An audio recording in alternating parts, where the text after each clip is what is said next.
We kick things off with our hero telling us that he has been reincarnated in a world where women rule everything. They seem to be the ones who fight for their country and their people all the time, and their prizes for bravery happen to be men. As a matter of fact, there is only one man for 9 women if we were to look at the population of this world, which means that men are supposed to be kept hidden from the public world and only be used for private affairs. The women of this world will do everything in their power to get as many men as possible for themselves. If they are not able to get any men for themselves, then they will simply share them with their sisters and neighbors. It turns out that a man's body holds a lot more value in this world than a woman's, which is why they are kept as prizes to be cherished by their owners. And they are also sold off as slaves to other women who are willing to pay high prices for them. That's when we see our own hero in chains, and he comments on how terrible and cruel this world is. However, he is known to be a complete deviant because he totally loves cute girls and their curvy bodies. We are now taken to the present day where he is being taken somewhere, and he comments on how it's been 2 years since he's come to this world. However, no matter how many times this is done to him, he will never be able to get used to meeting the queen of this world. We can see that he is quite nervous as he is brought in front of the queen, and he says that the main reason for him having to go through this is the little girl who is there with him. She is the second princess of the land, and her name is Valerie. She has made our hero her primary advisor, and his name is revealed to be Faust. Valerie asks Faust if he is thinking of something, but the main issue is that he's trying his level best not to think of anything at all. If he raises his head and speaks to the queen, that is when the real test begins, and then we see Her Majesty asking him if he has an opinion he would like to share. He knows that he does not have any kind of advice to share, as he is only here hoping to carry forward the will of his mother and all his ancestors who came to this land before him. We learn that the queen's name is Lysa Mott, and she is an extremely attractive and curvy babe. She is calm and dignified, just like a model queen should be, and she is 32 years old with 2 daughters. Of course, because she is so attractive, it pains our hero to look at her, because it causes his elephant to stand each and every time. However, he must make sure not to make a fool of himself in front of the queen, so he has to pull it together.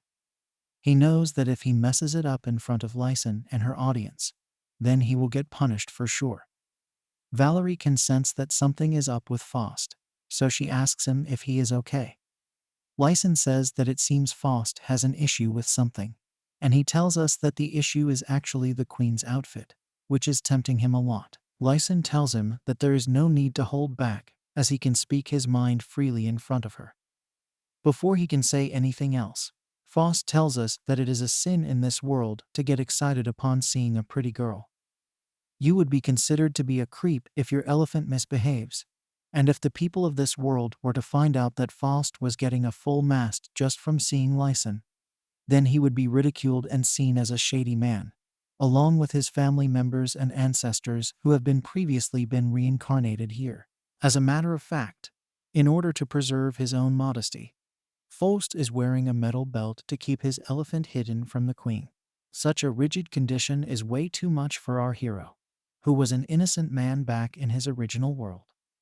Now Lysan says that Valerie is preparing for her first ever battle, but she only has command over her own royal guards and the queen's troops. Of course, she does not feel the need to use so much force against a bunch of basic bandits. But Faust is not at all paying attention to what Lysan is saying. He is trying his best to keep his elephant at bay.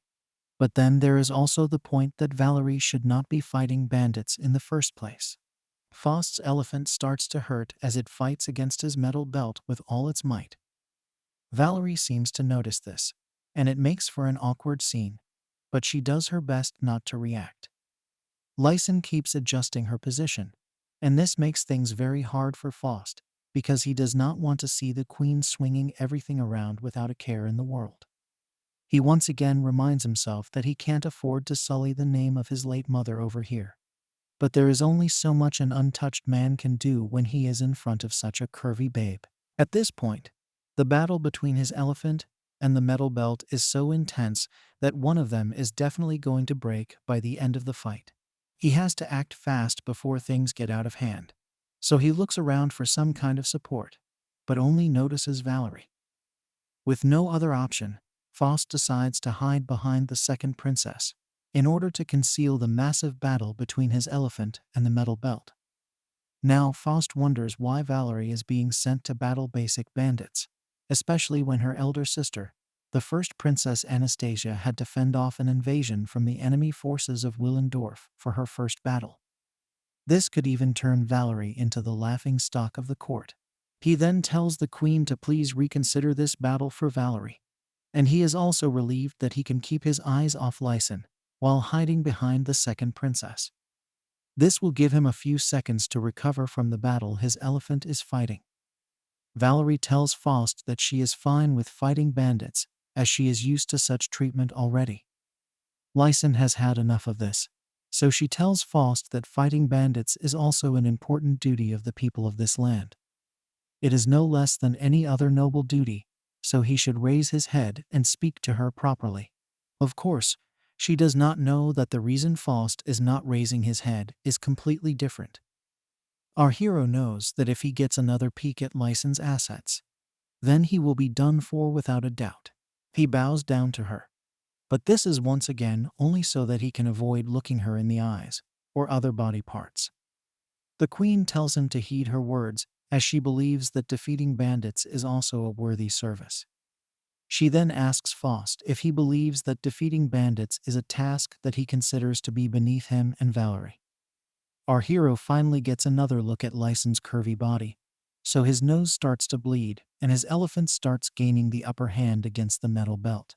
Faust believes that he is going to lose the war against his intrusive thoughts, and he's ready to risk it all against the queen. He begins grinding his teeth, and even though this is meant to control his excitement, the queen and her guards believe that he is actually getting angry and wants to attack her. The guards prepare for battle, and Lysen tells Faust to keep his feelings in check. However, this is not to warn him, but rather to tell him that she is not trying to belittle his advice and expertise. Lysen says that Faust is the Knight of Wrath, and she truly values his skills as a fighter. After all, he was the one who rode out to war with the first Princess Anastasia when she was selected to fight her first battle. In fact, Faust was the one who was able to tip the scales of the fight against Willendorf, and the entrance of him and his soldiers proved to be the defining moment that turned the tables for Anastasia. Not only did Faust manage to slay 10 barbarian knights all by himself, he was also able to defeat the head of the opposition force, and he took his head by force. Keeping that in mind, Lysen says that it is not at all her intention to make a fool out of the great hero of the war. She will never forget the services that Faust has rendered to her country and kingdom, and she also understands how much Faust cares for Valerie. Strangely enough, hearing this calms down our hero's elephant, and he becomes a bit serious. Lysen then tells him that he needs to listen to her carefully, as the royal decree has already been made. This means that the queen can't really change her mind, even if she wanted to. Faust figures that there is nothing more for him to say over here, so he asks the queen if he can take her leave. The queen realizes that our hero has calmed down, so she allows him to go. Faust is thankful that both he and his elephant were able to make it through today's tough battle, so he decides to exit the room while he is still in the clear. Before he goes out, Valerie looks at him with innocent eyes and says that she is truly thankful to have had such an amazing man as her advisor. Faust looks at her like a hero, but actually tells us that he is just glad that Valerie has not inherited her mom's curvy body. After he leaves, we learn that it was due to Faust being so brave and defiant against the queen that Valerie was allowed to take as much as she wanted from the national treasury to help her with her battle. Although this seemed to be the main agenda for Lysen at the time, it looks like there is something else on her mind, and it has to do with our hero. Ever since she laid eyes on Faust this session, her own intrusive thoughts had started to creep in. She believes that she had made a mistake when she first appointed Faust as an advisor to Valerie before the war. She thought that he did not have any feelings at all, and was just a cold, calm person. But today, she saw a different kind of fire in his eyes, and it startled her for a bit. She does not know whether our hero was putting on an act in front of her, or whether he was being genuine, but the very fact that he was willing to stand against the queen of this kingdom was extremely daring, especially because he did it all for Valerie's honor. She knows that Faust must have felt insulted at first, because he was the great hero of the war who saved everyone's lives. After all, dealing with a male knight who is better than everyone else in this kingdom is a bit of a task. Since Faust is the Knight of Wrath who can get triggered so easily by his emotions, Lysen knows that he is not a man she can take lightly at all. Also, when she said that her intentions were not to belittle him, she actually meant it. The truth of the matter is that she genuinely wants Valerie to have her first battle against the bandits, and there is a good reason for it as well. Basically, the queen wants the first princess Anastasia to succeed her as the queen of this kingdom smoothly. This means that it would be a waste to try and build any kind of base for Valerie, as she is the second princess. Lysen issued the royal decree only because it would have been a waste of the throne's resources to use them on someone who would not even become queen in the near future. However, when Lysen saw the enraged face of Faust, which he was trying to keep hidden from her, she also noticed that he gave a warm and gentle smile to Valerie. This reminded her of how her own late husband would smile at her back when he was alive. Lysen realized at that time that Faust's anger was only an outward show, and he was a lot more mature than she had thought he was. This implies that Lysen should have handed Faust over to Anastasia, rather than Valerie, as he would have been the perfect advisor to the queen. Basically, Faust treated a powerless princess as an equal, and showed her the kind of care and concern that Lysen has been longing for as well. The queen can't resist being attracted to the heart of a man like Faust, and this is where her intrusive thoughts take over again. Faust is not just a man who loves his people, he is also a man who is loved by his people, just like the late king. Lysen also feels that taste in men is something that her daughters have picked up from her. We now learn that it is a bit dangerous for Faust to be with Valerie, especially after Anastasia saw his bravery and skills during the war. She has already become obsessed with our hero, and wants to lay her hands all over him. The problem that Lysen sees here is that Anastasia might try to interfere with Valerie in order to take Faust away from her, and this will be a huge problem. If there is a struggle that will break out between both the sisters, then there will be a massive issue for Valerie, as her supporters are not as strong as proper as Anastasia's legion of veteran supporters. There's also the fact that the first princess has Duchess Astarte as her advisor, who is third in line for the throne. Astarte had fought with Faust during the Great War, so even she knows what he is capable of. Valerie has always been a nice and kind girl, but she was always shunned by these two women right from when she was a child. Lysen worries that the worst may befall her youngest daughter if the other two were not to show her any mercy. Since she was always in the shadows of Anastasia and Astarte, Valerie was pretty much all alone by herself, and she chose her own advisor despite being terrified. She ended up choosing the best possible man for the job, but Lysen knows that she will have to pull them apart before their bond grows any deeper. After all, this is only for Valerie's good, because Lysen wants her kids to be at peace with each other. The queen wants to make sure that Anastasia's jealousy is taken care of, so she decides to issue an order to Valerie. She says that if the second princess is to fail in her duty to defeat the bandits, then Faust will be removed as her advisor, and then placed under the command of Anastasia. Of course, Lysen knows that there is no way that Valerie will lose if Faust is by her side, but this does come as a massive shock to the second princess. Valerie steps out of the room, but she looks extremely sad and asks herself why such things only happen to her. She has been treated as a spare by her own elder sister, and now even her advisor has been put under the risk of being taken away from her. Valerie states that it must be because she is a mediocre person, so such an order should have been expected. But even then, she was the one who found Faust in the first place.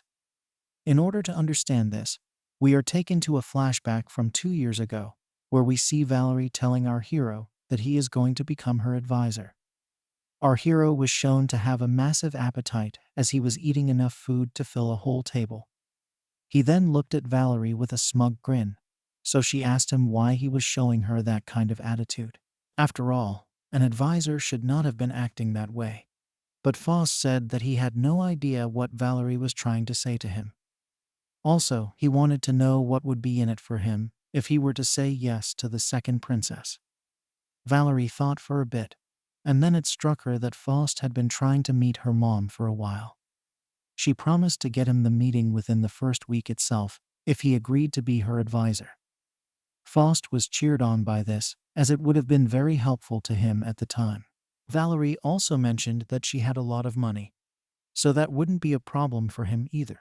Of course, extra cash was never going to be a problem for our hero, so he decided to let the second princess continue with her offer.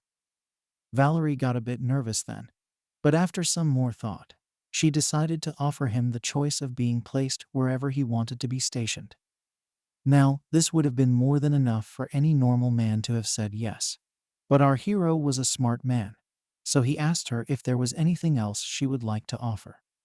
He then asked Valerie why she called out to him in specific, because he's a huge guy, and did not particularly find himself to be attractive. Valerie asked him how many heads he had taken till then, but he could not keep account of them as he had taken so many. What he could say for sure was that he had at least taken down 100 of them, so that was more than enough to make Valerie happy. She was also certain that if Faust took part in the sword tournament of the kingdom, then he would have easily placed as the strongest fighter. Faust simply told her that she would have to stick to the word if, as men were not allowed to join such a tournament. This gave Valerie some leverage, so she offered her hand and told Faust that the both of them should unite as people who would never get to become number one. With that, our hero agreed to the second princess's terms, and became her advisor officially by taking her hand and kissing it. Since this was the day he swore himself to her, Valerie tells us that even if she loses everything else, she will most definitely not give up Faust at all. Now, we move back to our hero, who is not at all happy with the way things have gone for him so far in this world. He thought that by becoming the advisor to Valerie, he would be able to go back to guarding the borders of his land. But things have turned out quite differently for him. He got wrapped up in a huge invasion, and even a whole war, and now he has to help the second princess with some bandits as well. It doesn't help that he needs to see the queen on a regular basis, especially with the kind of clothes she wears, as his elephant needs to wage war with his metal belt all the time when he's in front of her. Anyway, the main focus for him now is that he has been assigned as a babysitter to the second princess for her battle against the bandits. Basically, becoming an advisor has been nothing but a pain to him. We then shift to our hero working at one of the gardens in the royal palace, and a couple of girls are sitting there, commenting on his appearance. One of them says that even though Faust is supposed to be a man, he is a shameless person because of all his muscles. The other one says that he is nothing more than a repulsive sight, which doesn't seem to make any sense. They can see that he is tending to the flowers, so they wonder if he is trying to show that he still has some kind of manliness left in him. Of course, Faust does not care about the flowers, but he notes how men like him are not really looked at as prizes in this world. It's rather shocking, but small and petite men are seen as attractive over here, and big bulky men like Faust are considered to be ugly. Nothing in the royal palace seems to make any sense to our hero, because one moment, he is being given a treat to the eyes by the queen, and the other moment, he is being insulted by jobless women. All of this is a huge pain to him, but he has to deal with it. At this point, all that Faust wants to do is hurry up and go back to his main land, which is the Polydoro domain. Here he can find a suitable wife and live the rest of his life happily. However, one of the girls says that Faust must have been some abandoned barbarian that his mother must have picked up. She also calls Faust's mom a weirdo. And this is all it takes to tick him off.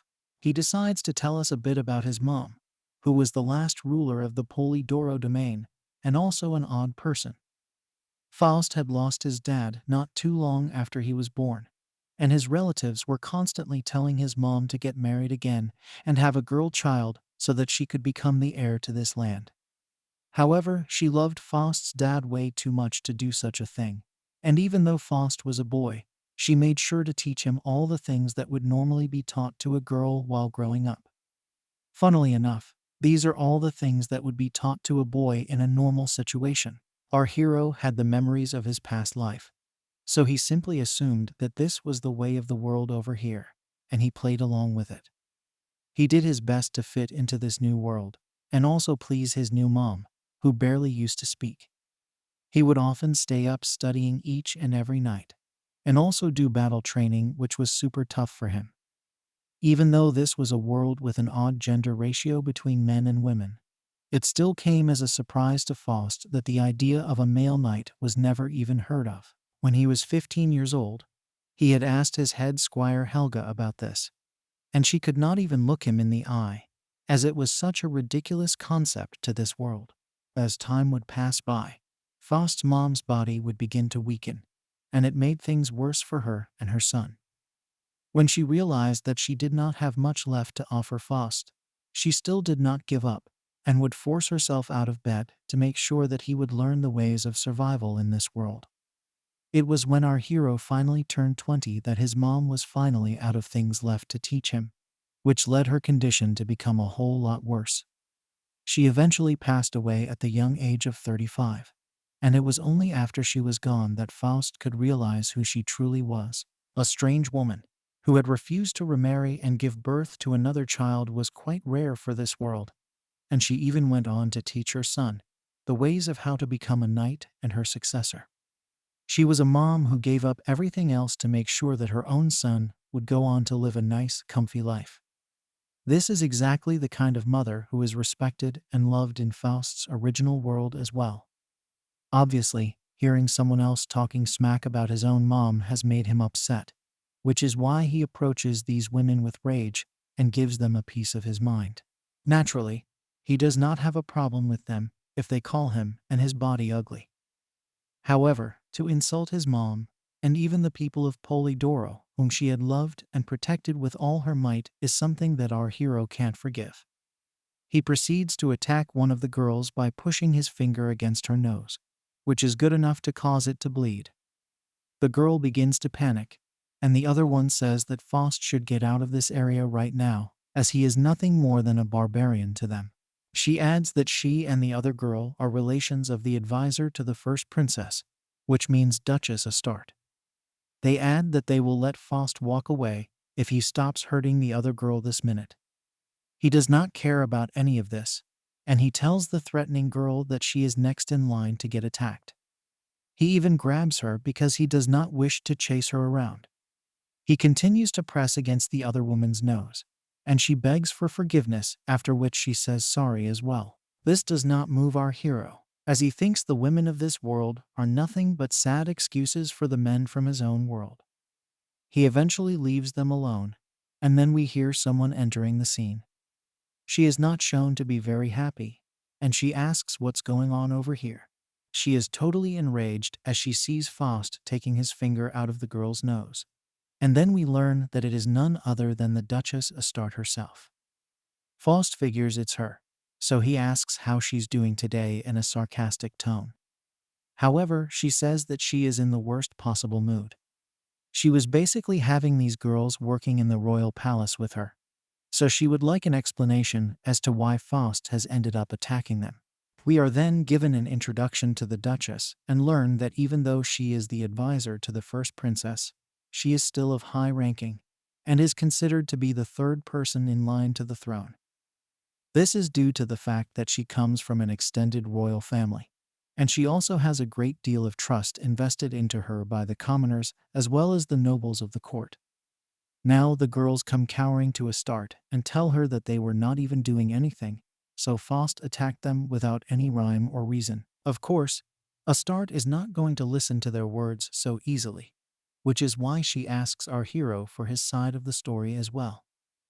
The girls once again call Faust a barbarian and tell him to get out of here. But he stands his ground and says that they were insulting his mother and stating that he was picked up as an abandoned kid. Astarte does not like what she hears, so she asks the others if what Faust said just now was true. They panic and try to defend their actions, but this is enough for the Duchess to know that our hero did not do anything wrong over here. The girls say that they only did this because of Faust being the advisor of Valerie, and it was only to win Astarte's favor. The Duchess does not like this kind of behavior though, so she kicks them away with rage and does not resent her actions. Faust then tells us that Astarte is also known as the goddess of war and the lady of massacre, who does not care if she is up against a man or a woman. Her exploits on the battlefield are a massive source of inspiration for bards all over the country. Faust recognizes her abilities because they had fought together in the war against Willendorf, but he also remembers her fondly because of her curvy body and pretty face. Now Astarte bows down to our hero and says sorry for what her subordinates were saying. She wishes for him to take her punishment to them as an apology from her end. But he has no issues with it at all. He even states that Astarte should not take things so seriously as her status outranks his by a massive margin. Of course, she is not the type who cares about such things, and she looks at Faust as her war buddy. She even goes on to say that when it comes to the spirit of battle, these bonds will always outlast status or any other kind of political philosophy. So even if there is a problem between Anastasia and Valerie, we can rest assured that Faust and Astarte will always remain friends. Then again, there's also the point that Valerie's faction is so weak that there isn't much to worry about when it comes to fighting the first princess. Either way, our hero likes Astarte because she has a warrior's spirit and also an easy personality, which makes her a good friend to him. However, there are a few things that he does not appreciate about her, and we see it in front of our eyes when she takes a look at Faust's bottom and finds it to be very attractive today. She goes ahead and gives him a good spank, which makes Faust wonder how such a good fighter has such a shady persona. She also asks him if he has gotten any thicker since the last time they saw each other, which is a rather odd thing to say. Our hero does not want to make a scene out of this, so he tells Astarte that she should not be doing such things in the public eye. The Duchess then admits that she has been reflecting on her past actions as a lady. She promises Faust that she will not do shady things to him when they are around in public, or if someone else is watching them. Of course, what she is saying would amount to harassment as per our hero's understanding, but this world works in mysterious ways. After all, it should not matter how many people are around them, as Astarte should not be spanking Faust's behind if he does not like it. Faust then adds that he is a man, so his bottom should not be as soft and curvy as a woman's bottom. However, Astarte states that she is a butt girl, which means that she loves butts. Thus, she is qualified to say that Faust's bottom is of the perfect shape and softness. She then flirts with our hero and says that since they have already shared blood and sweat on the battlefield, then they should share more with each other. She asks why Faust has not let her have her way with him, so he says that he is saving himself for his future wife. However, his nose is bleeding, which means that he is having intrusive thoughts about Astarte just as much as she is having them for him. The solution to this seems to be quite simple for the Duchess, as she says that she will marry Faust to make things simpler for everyone. This confuses our hero because he is not too sure about his land getting absorbed into Astarte's through their kid. She jokes around with him again by saying he should just let her have his kid, and she will make the kid the heir to his land. Of course, this would mean that Faust and Astarte would become more than lovers, but it is not a bad deal at all. Our hero thinks about it, and he states that he would most definitely not want to get married into Astarte's family, as they will simply absorb his land and claim it as their own. However, if he were to only have a child with her, then he would still be able to rule over his land and make the kid his heir. The only thing to worry about here is that he will come under scrutiny for having a kid outside of marriage. Now Astarte tells Faust that she has more knowledge and stamina than any other girl out there, even though she has never been with a man. This is fair enough to Faust because he is in the same boat as her. Since it is not such a big deal, he says that they are a match, and this makes Astarte very happy. Now the Duchess hugs our hero and says that she really wants him to be her first. As a matter of fact, she is even willing to pay for it, although our hero wouldn't mind doing the same thing for her. The intrusive thoughts take over Faust's head, and he thinks about how he actually does fancy Astarte as a potential mate. He has always been the kind of man to enjoy Twin Peaks, so he is not sure how he was able to control himself earlier. Things are about to get hot and heavy, and Faust even prays to his mom, telling her that when his child will be born, he will bring them to her grave to pay respects. However, before anything can happen between them, a demonic hand comes in between and stops the potential lovers from acting on their intrusive thoughts. It's none other than the first princess, Anastasia, who is upset with what her advisor is doing. She was also a part of the Great War against barbarians of Willendorf, as it was her first ever battle. Faust may have been the one who ended up beating all the top commanders, but it was Anastasia who received all the credit for defeating 1,000 women with only 500 of her own. The first princess angrily asks Astarte what she was talking to Faust about, but she calmly tells her that it only had to do with him becoming her shady lover. Anastasia gets angry and says this is nonsense, so she will not allow such a thing to happen. However, Astarte tells her that this is a private matter between her and our hero, so she should not get in the middle of it. On top of that, she mentions that Faust was not exactly against the idea himself, and this makes the first princess even more upset. Once again, she angrily says that such a union will never be possible because the royal family simply won't allow it. After all, Faust is from an entirely different faction as compared to Astarte. The Duchess seems to have a response for this as well, as she says that such things are only for show and do not hold any real meaning. As a matter of fact, she feels that Valerie's faction may as well not exist. Anastasia can't believe that Astarte would say something like this in front of her sister's own advisor, and she states that the Duchess is not worthy enough to be with our hero. She then orders Faust to turn down Astarte's deal, and he has to agree with the first princess. He looks away from Anastasia while doing so, and this offends the first princess as she thinks he is being rude. Then she asks him if he has given any thought to what she had spoken to him about earlier. Basically, we learn that Anastasia had asked Faust to leave Valerie and come work for her, because even she seems to be having some intrusive thoughts about him. However, Faust is very clear in his intentions, and he openly says no to the first princess without any doubts at all. She is shocked to hear this. So she reminds our hero of what Astarte said not too long ago about Valerie's faction, not amounting to anything at all. There is no way she is going to overthrow her elder sister. But Faust agrees to this, and says that he is sure of Anastasia becoming the next queen of the kingdom. However, even so, he wishes to remain as Valerie's advisor. Anastasia does not get why Faust is so keen on doing things for Valerie, so she asks him what's so special about her sister. Our hero simply says that he has a heart of his own, which is why he prefers to be with the girl he chooses. The first princess is amazed to hear this, and she states that Faust is indeed a free man. As a matter of fact, he is exactly like the way her father used to be. She recalls how her father never used to treat her as a princess, but rather as his own daughter. Anastasia also tells us that the way Faust likes to support the people of his land and lead his troops as a commander is very similar to the way her father used to live as well. It's almost as if they share the same ideals and the same heart. She also remembers how on the battlefield, Faust had told her that he found her to be a bit scary.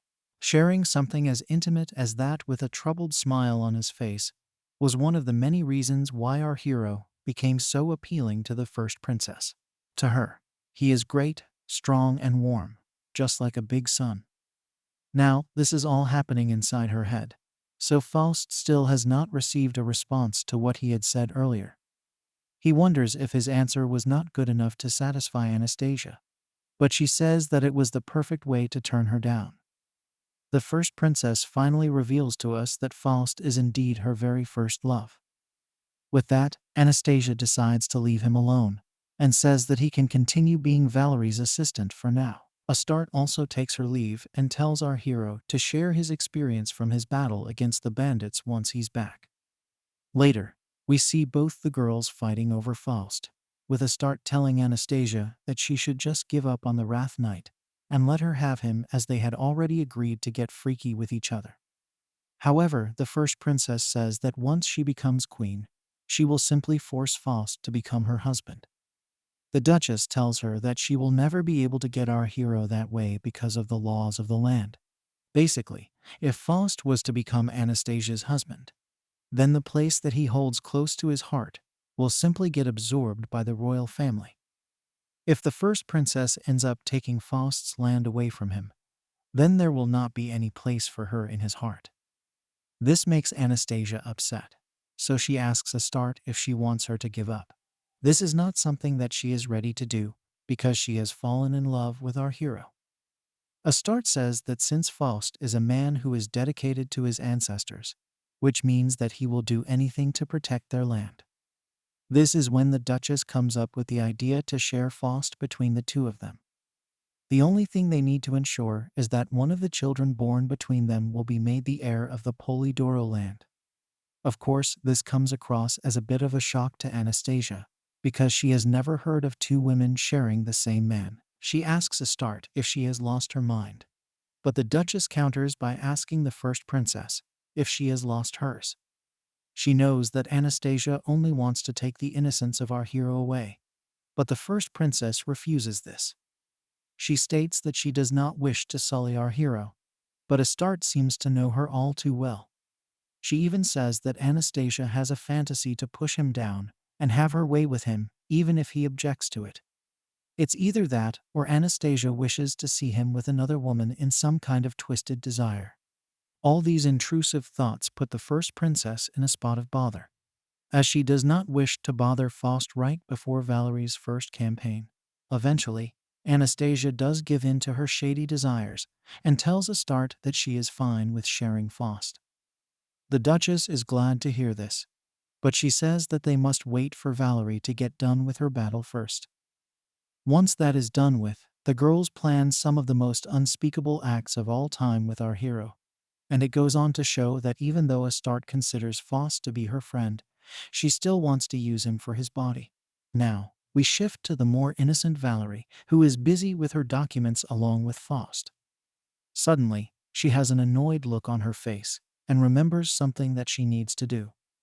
She wants to have this meeting with Faust later, and that's when we learn that a request for 15 people has been made to pay for their entry into a shady place. Then we see a businesswoman entering the royal mansion, and she is shocked to see how big it is. However, she knows that she is here for business, so she needs to stick to her plan and not get intimidated by the wealth in front of her. We learn that her name is Ingrid as she enters the building and is greeted by the butler girl who tells her that Faust is waiting inside for her. Ingrid is simply shocked to see that a man has been given a whole mansion to his name by the queen.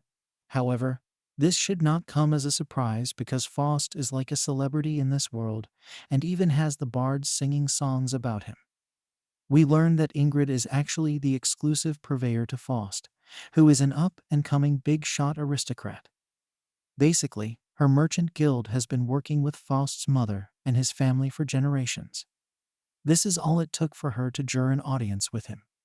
Faust greets Ingrid and is glad to see that she has not changed one bit. Ingrid wants to be nice to Faust because her guild is barely in the middle lane when compared to her competitors. If she can stay on our hero's nice list, then the sky is the limit for Ingrid and her trading company. She states that she has fulfilled all of our hero's requests along the way. Whether it was enhancing his magic sword or mending a chain mail that could fit his massive body, she has done it all. Now Faust tells her that he feels bad for calling her to the mansion to have this discussion, but he maintains that what he is going to tell her simply can't leave this room. Of course, Ingrid is keen to make it happen, no matter what he may ask of her, because she wants to be his connect when he becomes a proper high-ranking member of the royal castle. Of course, it's not something too grand, as our hero simply whispers into Ingrid's ear that whenever his elephant stands tall, it grinds against his metal belt, and it causes him a world of hurt. Ingrid seems to have been dealing with this issue for a while, as she reveals that she was the one who made the metal belt for Faust in the first place. Since it was custom made to suit his size, the belt is not something that can be changed so easily. This is not good news for Faust, as he does not want his shady elephant to be exposed to the world. Ingrid wants to understand the root cause, so she asks Faust why his elephant gets so excited so often. The lady butler is a bit taken aback to hear this, but Faust tells the girls that men are just built this way, so it does not make sense to ask so many questions about it. It's actually a lot of trouble to talk to a girl about it, so Faust just wants to resolve this issue as quickly as he can. He asks Ingrid if it would be possible for him to get a new metal belt for himself, but this puts a frown on her face. Faust wants something bigger, but that may be a problem, as it would be more visible than the one he is wearing now. He'll definitely get found out if he were to dress as a noble. Now, Faust wonders that if he were like one of the pretty boys who would get jumped at any given point in time, he could explain that this belt was for his own protection. However, the problem is that he does not have a wife of his own, so it's not like he can ask for his own fidelity to be kept pure. Ingrid asks him about the Duchess Astarte, as she has heard that she has been pursuing Faust with a lot of passion. He counters that it is just her idea of a joke, and even if she were to be serious about it, they could never get together. Ingrid is a bit confused by this, so she asks for more clarity. Our hero explains that sooner or later, Astarte will have to get married to someone who is closer to her position as a duchess. He can't get past thinking that about her, so the whole thing does not make any sense to him. This is why he is looking for a wife of his own now, but the problem is that he is not too popular with the ladies. Ingrid tells us that Faust seems to have it all wrong when it comes to his deductions. First of all, there's the fact that he saved the whole kingdom from a massive invasion, so nobody can even doubt his abilities. Also, he comes from a lineage of knights who have had impressive records serving the country. So, he is definitely not as unpopular as he thinks of himself. As a matter of fact, Ingrid is positive that some parties must be doing their best to ensure his romantic life is being sabotaged. Another thing is that Ingrid's merchant senses are telling her that Astarte is a lot more serious about Faust than he realizes. After all, if the Duchess could get her hands on a man as strong as Faust, then she would be more than happy to never take a legal husband for the rest of her life. What is really troubling Ingrid, though, is this mansion itself. There was no way the second Princess Valerie was able to arrange such a grand place for Faust, so it could only mean one of two things. Either Valerie was able to convince the queen to gift this place to her advisor, or the queen decided to do it herself as a personal gift. Ingrid wonders if the girls are really that protective of Faust, or it could also be that they simply want to keep him locked up like a pet bird. However, if it got out that Ingrid was the one to tell our hero about these things, then there is no telling what Anastasia and Lyson might do to her. On top of that, there's Astarte, who really is nothing less of a demon to Ingrid. After all, she has such deadly names thanks to her exploits of war, and the bards also sing a lot of songs that celebrate her lack of mercy. Even if she could tell Faust about Astarte and her true intentions, she would not take that risk, as it is most definitely not worth the effort to her. Since all of this is going on inside her head, Faust asks her if she is listening to what he is saying. She laments that she has a bad habit of getting lost in her thoughts quite often, and then she figures that she just needs to get on our hero's good side, without having to get greedy or reach for the stars.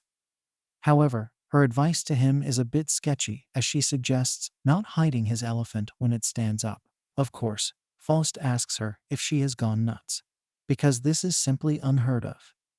Even Ingrid worries about what she has just said, because it's rather silly if you think about it. At the end of the day, Faust admits that as long as he is not married, he will have no other choice but to use the metal belt to hide his elephant. He then asks a question to his female butler, who is revealed to be Helga from his teenage days. Basically, Faust wants to know how long he will have to wait till he gets married. Helga asks him about the chat he had with Valerie about introducing him to suitors. Helga proceeds to take a seat, and then our hero says that the second princess told him that it would be next to impossible to find him a wife. While he laments his own situation, we can see that Helga feels that the nobles of this mansion do not have an eye for men. She even suggests that Faust should just go back to his own land and find a wife for himself from there. After all, even she is getting fed up of all the nonsense over here at the capital. Our hero is pleased to see his butler speaking her mind out, and he comments on it as well. Helga brushes his words aside and then asks her master to consider one of Valerie's guards as his wife. Since these female guards are all the second or third daughters of nobles, and even if these families do not have hereditary titles, it should still count for Faust. So, it would just make sense for him to pick up a cute-looking guard from Valerie's selection and get married to her. This makes sense to Faust, and he remembers that he actually has a strategy meeting with Valerie and her guards soon. However, he remembers something about Valerie's guards regarding their lack of loyalty to the royal throne as well as their own blood. They seem to only care about their own desires and can't really use their brains. These guards are only good for using force when it comes to silly matters. As a matter of fact, Valerie had told Faust that her guards were no better than monkeys without an ounce of common sense. Helga is shocked to hear this, because she had no idea that the guards would be so bad. Meanwhile, we go back to Valerie, who has invited a girl named Zabine to her room. It turns out that she was the one who had requested for the funds to pay for 15 people going to a brothel. She would like to know exactly why such a request was made in the first place. This is when we learn that Zabine is the captain of Valerie's royal guard. She is supposed to be a blue blood who has come from a line of nobles, but that does not describe her true self. She is known to be a dangerous person who holds on to a set of beliefs that most people would call sociopathic. This is because Zabine believes in the power of violence, and her desires are so twisted that they would make even the most disgusting people puke their guts out. She is a knight, but she has been given the nickname of Chief Chimpanzee. Now, Zabine decides to give a reason for going to the brothel, and it happens to be because she had a chat with all 15 of her guards. That's when she learned that all of them were innocent, which was why they needed to get that monkey off their shoulders. This is very confusing for Valerie, as this should not justify the absurd request that is being made to her. With such women around him, how is Faust going to help Valerie in her battle? Also, will Anastasia and Astarte succeed in making him their personal slave? Like, share, and subscribe to find out in the next video. Hit the bell icon to get notified when I upload part 2. See you soon. Now that Zabine has made her intentions clear, it's safe to say that Valerie does not like what she is hearing at all. She tells the princess that her first ever battle will be beginning soon, and none of her fighters want to regret losing their lives without participating in shady activities. Once again, she asks if Valerie can grant them the funds from her annual budget. But she immediately says no to the idea without even giving it a second thought. Zabine is not at all happy to hear this, so she asks Valerie why she would do such a thing. The princess simply tells her that these funds are not from her personal piggy bank. After all, she has to make a detailed request whenever she needs money from the royal treasury. Having said this, it would be a ridiculous idea to ask the treasury for payment of shady activities. Zabine is not ready for the rejection, so she says that such things should not be an issue for Valerie due to her royal status. She does not know how she is going to explain this to the other girls, and then she almost becomes emotional. Zabine goes on a philosophical trip, wherein she asks what is the point of being born. The prospects of acting on her intrusive thoughts are way too amazing to let go of. And the worst part is that neither her nor her team will ever know what it is to have a child and become a mother. Valerie does not know how to deal with such a statement, and it makes her blush because she too has never been touched by a man. She reveals this to Zabine, and it changes the equation almost instantly. The princess tries to use this as motivation for all the girls to survive the battle, but Zabine turns it around by saying even Valerie should join them in acting out their questionable thoughts. Of course, the princess says no to this suggestion, because it's a bit too ridiculous to even consider. Valerie becomes a bit too handsy with Zabine and tells her that she should spend her own money if such acts mean so much to her. Zabine says that she and her army girls are the lowest amongst the lowest of the nobility. Even though she is a captain, Zabine still does not have any money to use for such things. Valerie knows that money is an issue for the army girls under her, but she says that they should focus on their jobs as knights. Also, if there are 15 knight girls, then it should not be so hard for them to land one commoner man.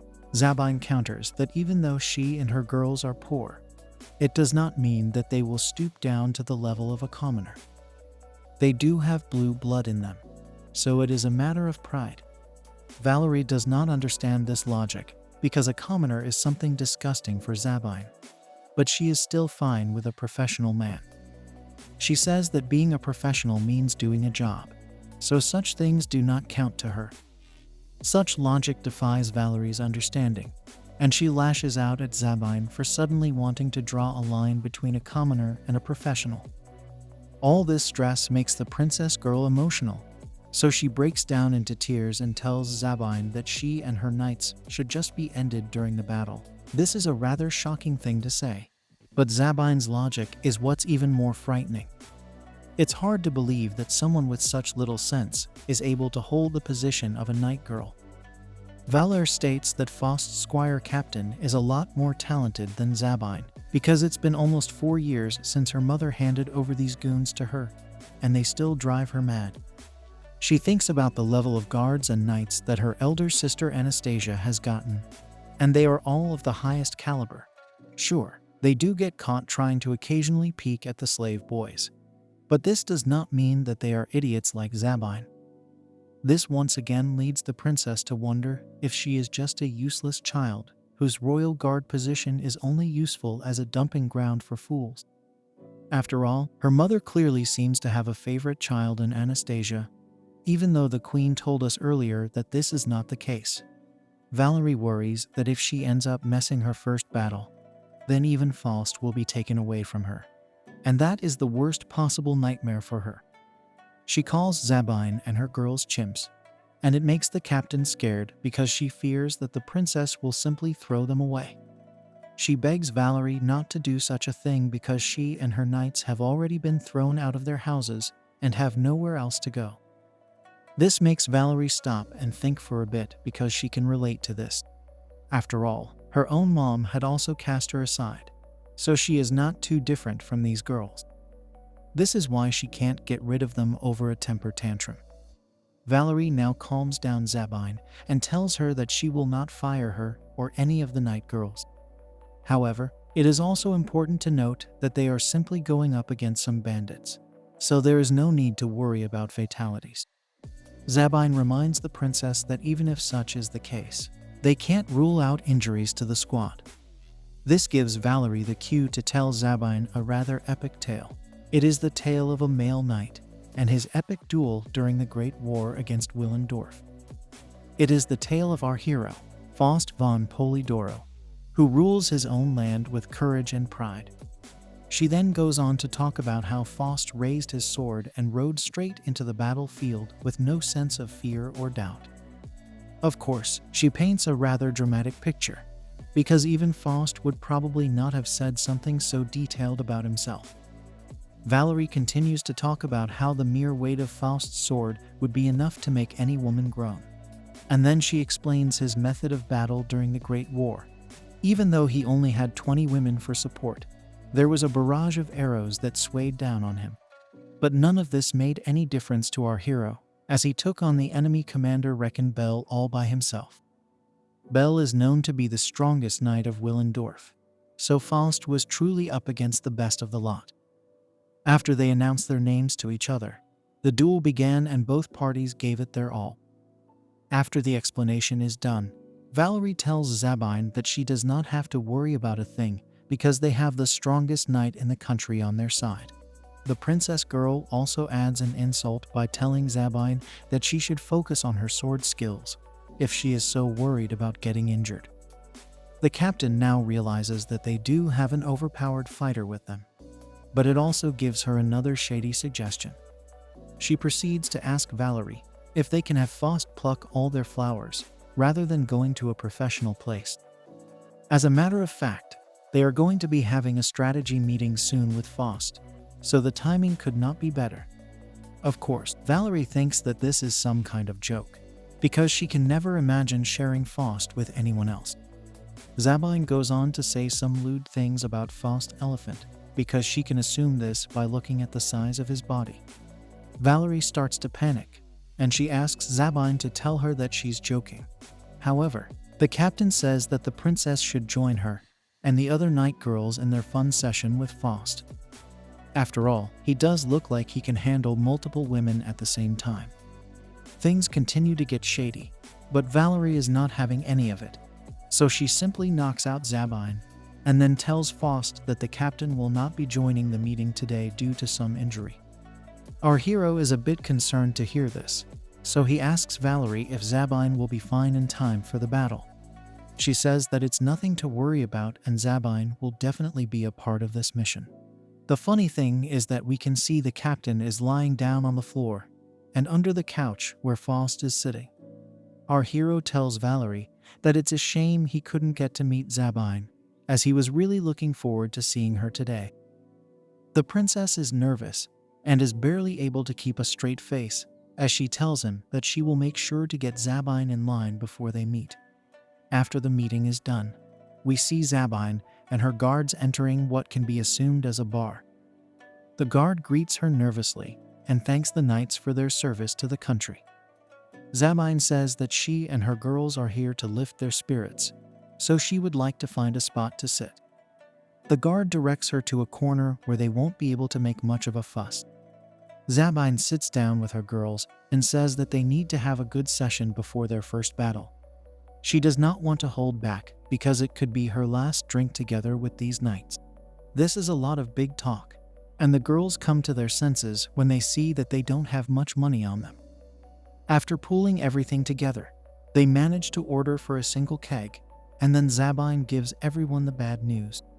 She reveals how her meeting with Valerie had gone, and it does not look like any of the girls will be getting lucky with a professional.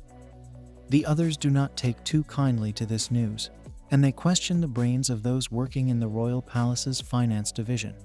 At the same time, such news should not be coming as a shocker to them because of the nature of the request.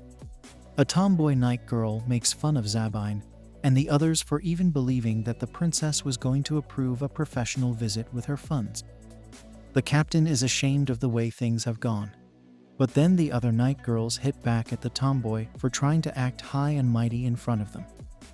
After all, even she is an untouched girl, so she should not have the right to say anything to her colleagues. The tomboy's name is revealed to be Hannah, and she says that all of the girls are supposed to be in the same boat. However, the others tell her not to act cool because even she was looking forward to the professional visit. She is just putting on an act right now in order to look appealing to the boys. They even go on to mock Hannah rather savagely, and it makes her cry. Zabine tells her knights to go easy on Hannah because it's not her fault that all the royal guards here have been untouched. They all happen to be around the age of 18, so they consider themselves to be slow when it comes to getting boys. Having said that, Zabine says that she has come up with an even better idea for her and the girls. It is none other than using our hero Faust. Hannah wants to know more about Faust, but Zabine tells her she should already know the fact that he is the world's strongest knight and also the most sacred man. The captain goes on to sing countless praises about our hero, but one of the girls says that Faust is over 6.5 feet of pure muscle. This would normally be attractive in the real world, but over here, the logic is completely twisted and women don't seem to like muscular men. The others also agree with her because Faust does not happen to be their type. They like soft, girly men with delicate hands, even though they don't even know what a boy's hands feel like. That's when another brawny knight says that these girls have no idea what they're missing out on. She favors the bottom side of men, so to her, Faust is a catch. Then another night girl says that Faust would be perfect for her because he has an elephant, which is all that matters to her. Hannah does not relate to these women, so she asks them how they have such tastes. However, Zabine states that whoever marries Faust will be able to raise herself out of poverty. That's when she puts down her drink and tells the other girls that they are the lowest possible ranks amongst the knights. This means they have titles which can't be passed down to the next generation. Such women would never be considered as wives for the son of a noble. However, if these knight girls are able to stand out in their first battle and prove their worth, then they could impress Faust. Having said that, only one out of these 15 girls can become our hero's wife. So this has turned them all into competitors. Zabine even states that all the knight girls should consider each other as mortal enemies. But Hannah asks her why she is trying to start a fight. It doesn't seem to matter to the others because they playfully fight each other to vie for Faust. It can be assumed that this is happening due to the influence of their drinks. So Hannah asks them all to calm down before someone gets hurt. By now, Zabine has lost her mind, so she gets on top of the table and declares there is one more way to get the job done. She suggests going to our hero right now and begging him to act out their wildest fantasies. This way, he will be able to take care of all the girls in one swoop. But the logic is bad enough to have Valerie order a hit on Zabine. What's worse is that she has a wardrobe malfunction, and Hannah worries that they are going to get blacklisted from yet another pub. Either way, the captain's words have reached out to her subordinates, and they all seem to have Faust on their minds now. They end up manifesting making our hero their husband, but Hannah simply calls them all a bunch of fools. Now, we move to the royal palace where Princess Valerie has made herself ready for battle. She reveals that she was only able to identify Anastasia's hatred towards her after their father passed away. She feels that her sister's hate is similar to how Astarte can't stand how mediocre she is as a person. She knocks on a door and enters a room, which happens to be that of Anastasia. She wants to ask her sister why she has been summoned here, but she is too scared to do so. Valerie then wonders if it has something to do with Faust, or if Zabine and her crew did something stupid again. Now, Anastasia takes a look at Valerie's armor and figures that she is heading off to her first ever battle. In that case, she has caught her sister right on time. But this only makes the princess worry that she will be locked up somewhere for Anastasia to win the bet for Faust. Valerie even considers the possibility of her own sister taking her life. But as it turns out, Anastasia simply wants to give her some advice for her first time on the battlefield. She begins by saying there is no such thing as certainty when it comes to a fight. Of course, Valerie is a bit taken aback because she did not expect her sister to be treating her so nicely. Then, Anastasia says that whatever information Valerie may take with her into battle can very easily be turned on its head within a few hours. She even gives an example by stating Valerie may think her rear is safe, but the enemy troops could suddenly launch their strongest troops right from that direction. In the heat of battle, a fighter can rarely be sure of making the right or wrong decision. These words may seem to be genuine, but Valerie heard something completely different from Faust when he told her about his first battle. As a matter of fact, when Valerie had asked our hero about his experience, he said that he was really nervous and believed he was going to lose his life that day. A flashback shows Faust talking about how he figured out that the chief of the village he was staying at was also in cahoots with the bandits. After that, our hero had slain around 20 out of 30 bandits all by himself, which pretty much sounds like a heroic epic. However, unlike Valerie, Anastasia did come back from the war alive, so it puts her in a different league. The elder sister now says that it's very important for Valerie to accept that she might lose people that are close to her in the middle of war. She gives her own example, as she had lost a lot of useful subordinates during her first battle. But she is not sure if her younger sister will be able to deal with the loss of those who are close to her.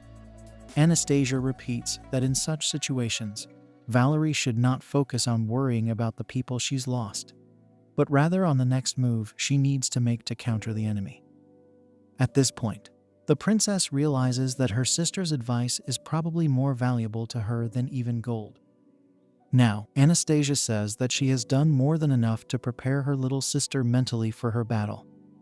Valerie is a bit surprised that this was all she had to say, but Anastasia reminds her that she needs to head out soon to make sure she carries out her battle plan. Now, the princess heads out of the room and thinks about how scary Anastasia was looking today. However, what's done is done, and she has been given some great perspective on how to carry out her battle plan. She heads out of the mansion and meets with Zabine, her night girls, and our hero Faust. He greets her and asks if she is ready for battle, to which the princess puts on her battle face and says yes. With that, the squad heads out, and they cross the city side on their way to the bandits. Valerie becomes a tad too impatient from this and comments that they are going too slow. She is also annoyed to see the common folk in the middle of their boring lives. As they reach the riverside, Valerie calls out Zabine for moving like a sloth. She asks her where her energy has gone today, but the captain only says that the armor is too heavy for her and the girls. Valerie is suspicious, so she wonders if Zabine and the night girls went out drinking last night. The captain states that they are wearing too much chain mail, but the princess counters that Faust and his troops are wearing the exact same thing without any issues. Zabine becomes dramatic and says that if you drain a chimp of all their energy, then there will be nothing left for them to do. Valerie is not having any of this nonsense, so she scolds Zabine and tells her that she has brought this upon herself. It does not take too long for the captain to puke her guts out, so Faust decides to go easy on her. He tells the princess that this could be because it's their first ever battle. After all, such a feeling only becomes familiar after you have gotten used to a few campaigns. Valerie decides to take a break after listening to Faust, but Zabine says that they are not facing too many bandits, so there is no need for rest. However, Faust states that even though this is not a great look for them, it is still important to be prepared for anything that could happen on the battlefield.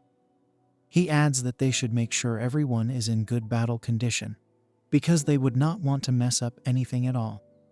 As expected, Valerie is a bit surprised to hear this from Faust because she had heard the exact same thing from her earlier chat with Anastasia. On top of that, these words stand out to the princess because she did not expect our hero to be so calm and composed to the point where he could take over from her. Anyway, he suggests taking some rest, so Valerie agrees with him. As the team takes a breather, Valerie sits down and thinks about the situation. Normally, it would be easy to take down such a small group of bandits, but at the same time, she will lose Faust if she fails to get the job done. Plus, her royal guard will get disbanded, so Zabine and the others will not have anywhere to go to. She once again comes back to the fact that she is looked at as a spare woman, so no one really has any kind of expectation from her. Even the commoners may not be placing too much of their faith into Valerie, but she is fine with that because she only wants to survive this battle with all her girls intact. She notices that Zabine is having a fun time with her troops, so she lashes out at them for being so useless. After all, there is the possibility of the bandits ambushing them while they're playing the fool.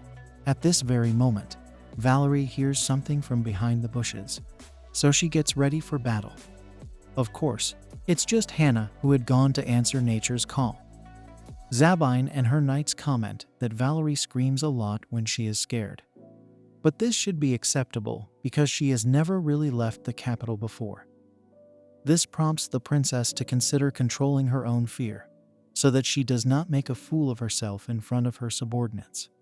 Now, we see the squad resuming its march towards the bandits, but there seems to be something else that's the topic of discussion. The girls are talking about the boys of Willendorf and their elephants. Apparently, the word is that they feel a lot better than the ones in the local capital because they look good and taste even better. This is not good news for Faust because it's only making his intrusive thoughts go out of control. Even Valerie does not appreciate such talk because the focus is most definitely not on the battlefield.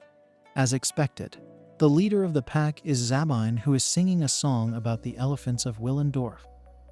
Faust does not want to seem shady, so he tells his attendant that it's impressive to see the knights so lively and energetic considering how they were only a few days ago.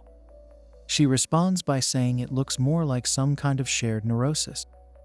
Zabine now starts talking about these elephants are able to bend their trunks, and this pushes Valerie to tell her to stop with this lewd song. The captain argues that singing songs is a right that has been granted to all the common soldiers right from the ancient time. However, the princess counters that Zabine and her girls are knights, not common soldiers. Her main concern is that such songs should not be sung in front of Faust, because he too has an elephant. That's when Faust's assistant Helga tells the night girls not to get too comfortable in front of him. After all, his soldiers are known to beat up anyone who tries to harass him. This makes the night girls panic, so they decide to quieten down. It's a bit too late though, so Valerie asks Faust if he is alright. Our hero says that the princess does not need to worry about him, because he is simply taken aback by the sheer deplorability of what Zabine is singing. Valerie says sorry once again, but the captain laughs out loud and states that she had forgotten they were marching with a gentleman. She asks Faust if he would like them to sing some kind of heroic ballad instead, but our hero does not care for any of these antics. He can smell something nearby, so he tells Helga that she needs to carry out exactly what he had spoken to her about earlier. She does as her master says and goes out to scan the area. She tells the other guards to stay alert, because this will be their first time facing crossbows. And then Valerie comments on the nature of this weapon. She remembers Faust telling her that even a commoner can end a night if they simply gain possession of such an item. Zabine and her girls are a bit concerned by how things are playing out, but Faust is focused, so he asks Helga if she can see anything. She uses her binoculars, but notices that the village up ahead has been completely ruined and ransacked. She can see some bodies as well, which means that things have gotten a bit more complicated than was imagined. The squad enters the village, and they are shocked to see the kind of damage that has been done to the people living here. There are way too many bodies to count, and the infrastructure has been ruined beyond repair. As crows and ravens feast on the flesh of the deceased, we see someone approaching the squad. It is an injured woman who arrives and passes out in Valerie's arms. Later, when she comes to her senses, she reveals that the village was attacked by more than 100 bandits. This is quite the shocker for Valerie, because nobody would have expected so many opponents. The woman adds that all her boys and money were ransacked and taken away after the women got ended. Of course, our hero is not going to just listen to this woman blindly, because she is the village's head woman. She should not be alive if she is the most important person here, because the enemy knows to take down the leader first. Faust does not trust this woman at all, because she may not have carried out her duty properly.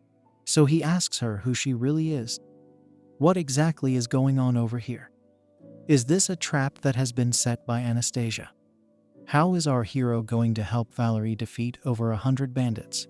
Like, share, and subscribe to find out in the next video. Hit the bell icon to get notified when I upload part 3. See you soon.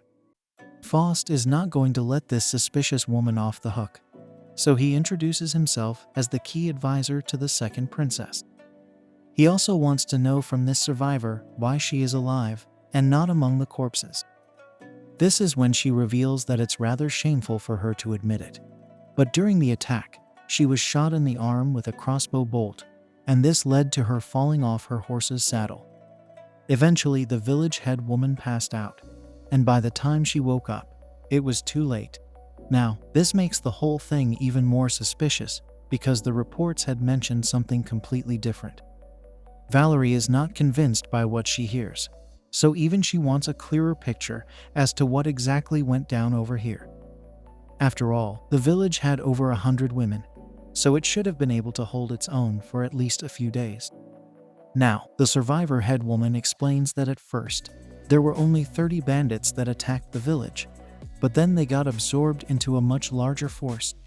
It looks like things are taking a turn for the worst, and nobody seems to like what they're hearing. The survivor reveals more as she states that the attack only happened after there was a succession struggle within the family that rules the nearby town, which itself had over 1,000 residents. As expected, this battle turned into a feud, and that led to a battle taking place between their forces. This is when a massive shocker comes to Valerie and her forces.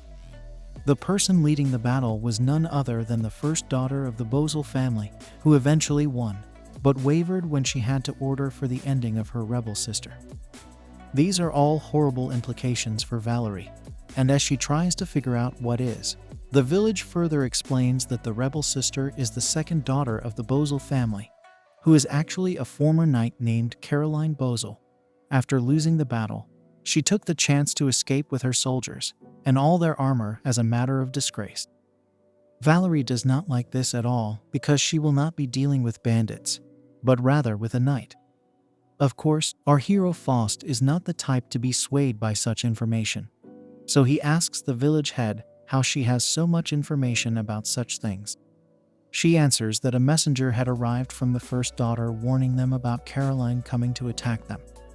The women of this village were asked to flee, but they failed to do so, thinking that it would not get so serious. Faust can only think of one thing here, and it is about the incompetence of Caroline as a leader. The village head states that the women of the village had sent someone out to the capital to convey this message, but Valerie and her team arrived right before the messenger left. This means that the message has reached the capital, and it must be in a state of total uproar now.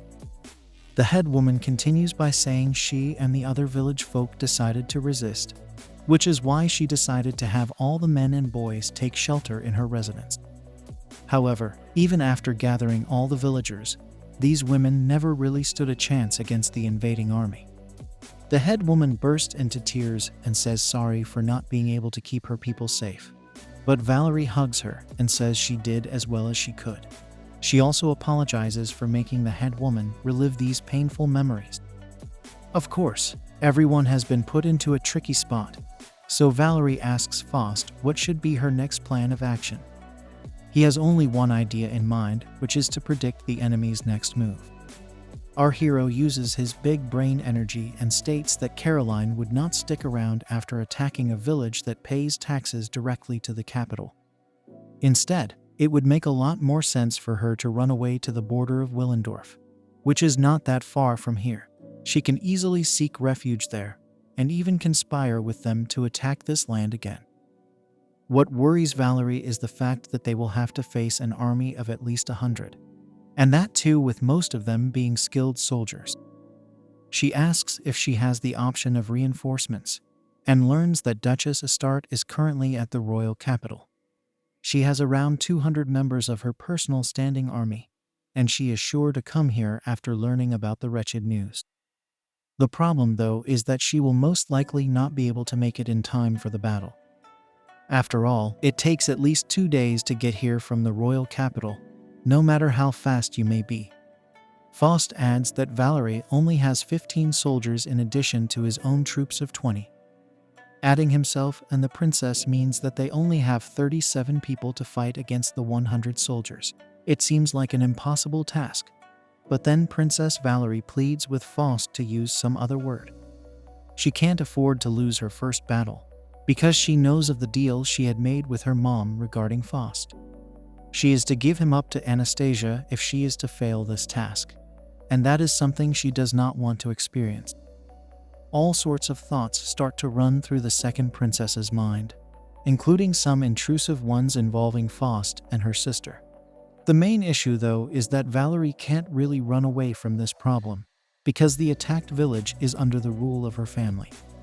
She must do something about it, and she even considers beating Caroline to the Willendorf border.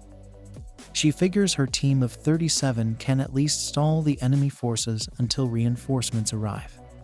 Another problem is risking the lives of her knights, which is something Valerie has a problem with. However, Zabine tells her not to worry about such things because she and the others are prepared for the consequences.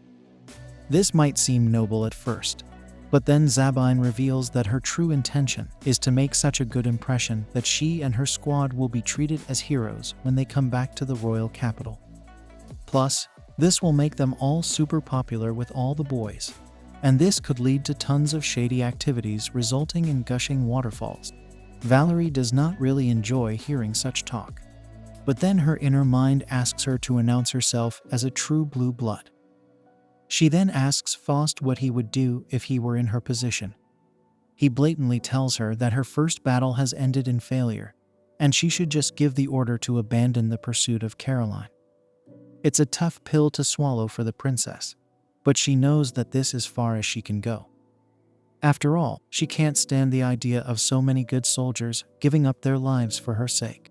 She tells Faust that she will do as he says, and she decides to abandon the pursuit. This may have been a selfless act, but it still leaves Valerie with a lot to do. She can't believe that she has failed such a simple mission, and she wonders what the others are going to say when they find out about it. With no other option in mind, Valerie figures that she might as well just go to the convent and live a fulfilling life over there. There, she will be able to devote her life to prayers and singing. She will also pray for the safety of Zabine and her guards, as well as for Faust finding a good bride. The princess is filled with thoughts of failure and getting taunted by the people of the capital because of this mission. However, as she makes an exit from the house, she sees herself cornered by all the people of the village who had hidden from the attackers. As a matter of fact, these folks are so energized that they could be mistaken for the bandits themselves. The villagers beg Valerie for help, and her guards are not able to keep them at bay, so they ask her what to do. These people believe that since Valerie has come with an army, she must be here to help them all. But that is not at all the case. They seem to be extremely grateful to have her in their presence, but there's nothing that the princess can do about it. All of these expectations bring her back to her own sister's achievements, and this makes her feel like even more of a failure. Valerie is extremely confused, but then Faust shows up to tell her that she can rely on him for safety. Our hero is the best man for the job, but then the village head tells her people to stop with the drama.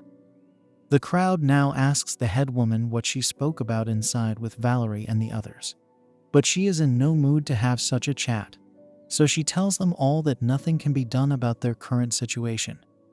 This is not a good look for anyone, but there is no other choice, so Faust leads the team away. On their way out, the girls tell the other knights about them retreating, but this is not at all what they had in mind.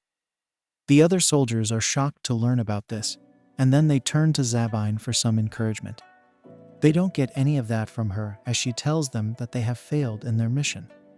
The knights know that they can't go back home like this, so Zabine says she is trying to think of a way out of this mess. This actually leads to a hilarious scene as the other knights tell Zabine that she is not really cut out for thinking. This is supposed to be Valerie's job, or better yet, Faust's. Now, some of the villagers arrive and bow down to the second princess to beg her for help. They wish she came a bit earlier because they have lost their loved ones and want her to get them back. These desperate cries for help become a bit too much for Valerie to handle, so she asks someone to make it all stop. That's when Zabine shows up and asks the second princess if she is all right. Valerie tries to reassure her that she's fine, but Zabine does not seem to understand the meaning of social context. She openly calls the begging women peasants, and she bashes them for getting too close to the second princess. This is a shocking sight to Valerie, but for some reason, the other knight girls seem to enjoy this kind of forceful presentation. Faust is also taking a note of this because he feels that what Zabine is doing is quite unique. Valerie does not share the same sentiment, so she calls her out for being rude and shameless. After all, a knight is supposed to protect the people, not hit them. Even so, Zabine continues to smack the villagers, and this leads to a rather hostile environment. The women can't believe that the princess would bring such a brutal woman to their village, and they demand her to leave immediately. However, Zabine looks back at them and dares them to utter another word. She is clearly ready to give them a thorough thrashing, and even though the villagers hurl insults at her, she remains unaffected. Zabine states that she has no respect for such people because they all hid while the attack was actually happening. If these women had actually tried to fight during this time, then they would not have lost those who are close to them. This is exactly why Zabine feels no remorse for these cowards, and she tells them that they are as good as corpses for what they have failed to do. Now, even the villagers don't know why Zabine is insulting them so excessively. But then she points out that the head of the village is covered in wounds and bandages. However, everyone else is perfectly fine without a single scratch on their bodies. An old man from the village reveals that the head village woman fought tooth and nail to make sure her son was kept safe from the attackers. Anyone who had tried to fight for their sons and husbands were hanged to set an example. However, this leads Zabine to ask why the current village folk have not been hanged. Normally, this would be an odd question, but it makes sense when you look at it from the perspective that these villagers fled when the going got tough. Zabine continues to lash out at everyone for being useless scum, while Valerie and Faust watch on in silence. Naturally, the second princess begs our hero Faust to stop Zabine before the matter gets worse. But he does not do anything because he seems to notice some promise in this young lady. What exactly does Faust have in mind for this current situation? Is he also going to start insulting the village folk? Like, share, and subscribe if you like these 3 videos put together. If you want more, then show some love, and I'll make a fresh start with the remaining chapters. Okay then, I'll see you in the next one.